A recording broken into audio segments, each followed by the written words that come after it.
गलती से अगर किसी मुसाफिर ने 4 रकत नमाज पढ़ ली तो क्या हुक्म है? मुसाफिर पर असर,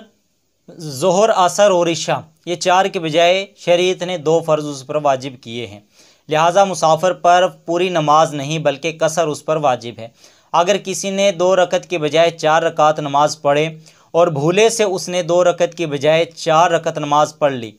और दूसरी रकत के अंदर उसने कादा भी किया और चौथी रकत के अंदर सजदा साहब भी किया और अपनी नमाज को सजदा साहब के ज़रिए से उसको मुकम्मल किया, तो इस सूरत के अंदर इसकी नमाज ये दुरुस्त हो जाएगी।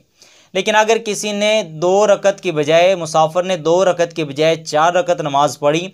और आखिर के अंदर उसने सजदा साहब भी नहीं किया, तो इस सूरत के अंदर अगर उस नमाज का वक्त बाकी है तो उस नमाज के वक्त के अंदर उस नमाज को दोबारा पढ़ना, उसका इआदा करना उस पर वाजिब है। लेकिन अगर उस नमाज का वक्त गुज़र चुका है तो वक्त गुज़रने के बाद उस नमाज का दोबारा पढ़ना उसके लिए मुस्तहब है। लेकिन अगर किसी शख्स ने 2 रकत की बजाय 4 रकत नमाज है, मुसाफिर ने 2 रकत फ़र्ज़ थे उस पर 2 की बजाय 4 रकत फ़र्ज़ पढ़ लिए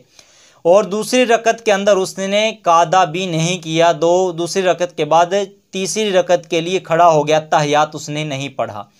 तो आखिरत के उसने इस तरह अपनी 4 रकत मुकम्मल की, तो इस सूरत के अंदर उसका फ़र्ज़ ही अदा नहीं होगा। और वक्त के अंदर और वक्त के बाद, चाहे वक्त उस नमाज का है तब भी, अगर वक्त गुज़र चुका है तब भी, दोनों सूरतों के अंदर उस नमाज का इआदा करना, उस पर दोबारा पढ़ना उस पर वाजिब है। लेकिन अगर किसी शख्स ने, किसी मुसाफिर ने